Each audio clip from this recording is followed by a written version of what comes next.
mistakes, right? You can't worry, hey, I would make these guys mad. You know, like, you just can't be like that in today's world. You have to fight for every single position. And he's committed to it. And he appreciates it, and he doesn't make mistakes. He's not going to overdrive the corner. He's not going to go to the throttle too soon. He's going to make you try to push the issue and make something happen, and you're probably going to make the mistake. It's not going to come from him. So this is the way that it stands. Bubba Wallace is inching towards a 4-second advantage over this 3-car battle. And then Ryan Blaney's kind of by himself. Kyle Larson got by teammate Alex Bowman, then John Hunter Nemechek, Ross Chastain, and Austin Cindric. Let's get an update on the race leader. Here's Marty Snyder.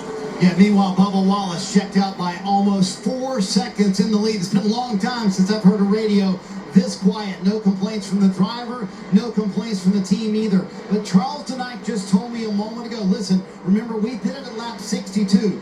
We're definitely going to have to wait on fuel. Those who pitted at lap 78, they probably can get enough fuel in the car in one can. That's going to be a big advantage for them. So we're not going to be able to hold on to this track position after this stop, very likely, Dylan. And Marty breaking up the all-playoff driver top 10 is John Hunter Nemechek in the Legacy Motor Club number 42. Remember, came off a career best finish at Darlington last week, finished 4th. So back-to-back weeks they're strong. Spoke with Travis Mack earlier, the crew chief. And he said, we're at a point in the year where everything we've learned is starting to build on each other and stack on each other. And that goes, that stays the same for the short track package, which has been a constant work in progress. So these guys having another strong day today and proving it wasn't a fluke last week. They pitted on lap 62 along with the race leader. So expect them in here at the end of stage 2. I ran into Travis Mack in the garage area this week. And remember, he was kind of an off-strategy car last week. And he called me out. He said, you lost faith in me when I was running that strategy. And then he said, to be honest, when nobody was running the strategy with me,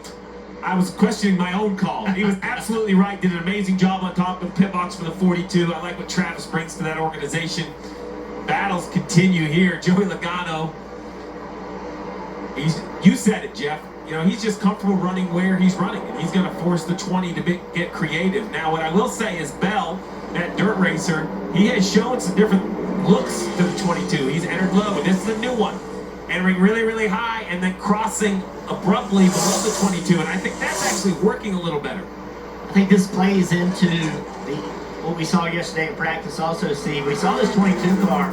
Didn't really have a lot of pace, but late in a run, his times look pretty good. And so this is what this is. This is really old tires. Only 20 laps left in this stage.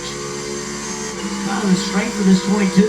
And Bell is faster than Wallace right here, so he really wants to get by because with 20 to go, I'm not saying running the 23 is not out of the question. I don't know if he can get by him. The back of that 20 is definitely out of the track. Longest green flag run of the day. We're in at 38 laps long thus far inside the 20 camp. There's Adam Stevens with the black cap on, crew chief for Christopher Bell. Out the rear bumper. Think about this 22. Think of the dirty air like a hose being sprayed, right? That 22 is spraying a pretty clean stream of dirty air behind him. That is why the 22 enters and forces the 20 to cross the wake of the 22, either on corner exit or corner entry. So right here, Logano moves up and he takes that stream of dirty air and just steers it up the racetrack at the 20, right? When we talk about defense, Logano knows how to use both the camera, which is a high-def view out the back, and that dirty air to basically shoot the dirty air at the 20. Doesn't allow the 20 to run out in the open by itself. Tell us more about the 22, Dylan. And I think to Steve's point, here's another angle that Joey's pretty tight right now with the balance, and then there is not enough turn in the car this run. So part of what you can do inside the car is move up the racetrack, use the banking to help you turn a little bit. But as you said, that makes it hard for Bell, who has driven through everybody pretty easily here until he got to the 22. So we'll see what he can do as he tries to hold off Bell over these final couple laps. But Joey's moving higher because the car is getting snugger on him. We did see Bell pass a ton of cars, but he did that early in a run, right? So maybe what we're seeing is a little bit of the strength of Joey's car, long run speed, and what is it, the strength of the 20? And that is, the 20s could potentially be really good on short run speed, but struggles a little bit on the long run. That's why he can't make this pass.